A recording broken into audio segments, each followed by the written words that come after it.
Hello, everyone. This is Warhawk Beyond 2040, bringing to you another edition of the Wrestling Discussion Series.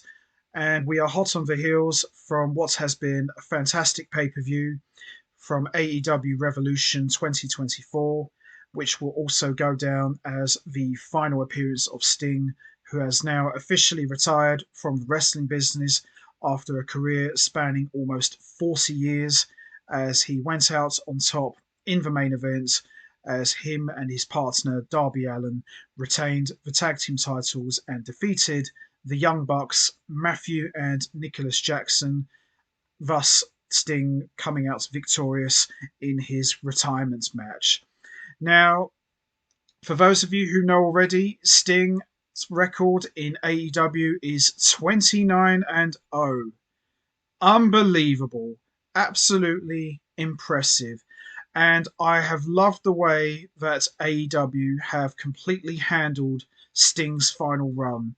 They've managed to book him very smartly, used him very carefully for special occasions, and to have Sting actually come out victorious in his retirement match was, in my opinion, a fantastic way to close out one of the greatest careers in the history of wrestling.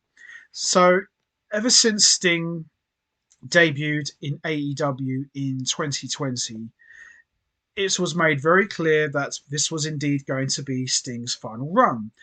We didn't know how he was going to go out. We didn't know how his career was going to end. We was just basically left to the impression, enjoy the ride and let's see where it goes.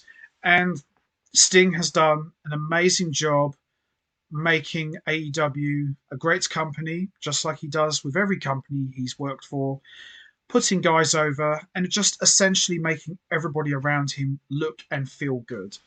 And when Sting announced that AEW Revolution 2024 was going to be his final match, I was very intrigued about what kind of match was it going to be?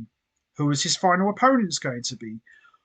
The first name that came to my head was Ric Flair, but Ric Flair's age, nah, not a chance. And he's already had one too many last matches. And, you know, I'm really pleased that Sting got to go out on his own terms and got to go out on top, because when he faced Seth Rollins at Night of Champions 2015, which was looked at as Sting's final match after a botched powerbomb, which resulted in Sting's in-ring career pretty much being brought to a very sad close, I truly thought it was it. I thought, this is so sad to see one of the greatest careers just come to an end like that. Accidents do happen. Obviously, these things are unavoidable. Every day you step into the ring, the chances of getting hurt are quite high. And especially when you're at Sting's age, the risk of injury is extremely high. So I was quite sad that, for his career to end that way, or so we thought, really disappointed me. So when he showed up in AEW 2020 and he essentially announced that he was clear to compete, I thought, okay, we have been given another chance. Sting has the opportunity to right the wrong that WWE did with him and get to go out on top his way. And I've always looked at Sting as a guy who always did things his own way. He's very smart. He always takes good care of himself. I mean, the guy is 64 years old. He looks amazing for his age. The shape he's in, it's just incredible. And you think about it, Sting debuted in 1985. He's outlasted everyone, from Hulk Hogan to Goldberg to Bret Hart, you name it. He's outlasted everybody. And you think about all of the companies he's worked for: NWA, TNA, WCW, WWE, AEW. He's been around the blocks. He is a true veteran. He has seen it all and he has really done it all. And I think having him retire as a tag team champion, I think that's great because Sting has always made every right decision his entire career. He's never really put a foot wrong. He knows what he's doing. He knows when the time is to get out, and he's done that. And for him to retire in the main event at AEW Revolution 2024 with a young partner in Darby Allin, I don't think you can really better that.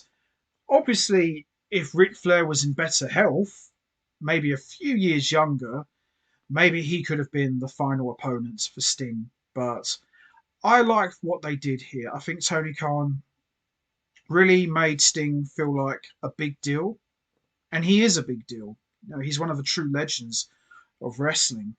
He's definitely in anyone's Mount Rushmore. And I think the way Tony Khan has handled Sting, he's done an amazing job. So hats off to Tony Khan, no matter what you might think of him, the way he has presented Sting to the fans and most importantly to the company, I think he's done a really good job. And, just watching the final match of Sting, he really felt like a true legend. He wasn't made to look foolish, he wasn't booked to look silly. He looked like the icon that we all know and love. And the entrance with him and his two sons dressed in different versions of Sting from his career, that's an amazing image, an image I'll never forget. And to see Sting come out on top in his retirement match, I loved it. I absolutely loved it. Can't ask for a much better send off than that for someone who has given so much to wrestling, not just the business, but to wrestling itself.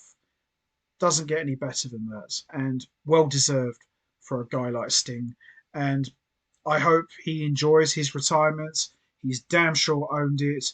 I'm glad he got a second chance to right the wrong, and that whole stuff with WWE with his last match there, we can put that on the back burner now. This is the one that matters. This is Sting's true last match. Got to go out on top in the main event. Absolutely loved it.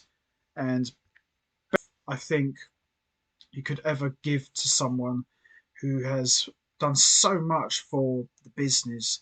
And to have it in the same building where he faced Ric Flair at Clash of the Champions in 1988, where it's looked upon as the match that established Sting as the next top guy in the company.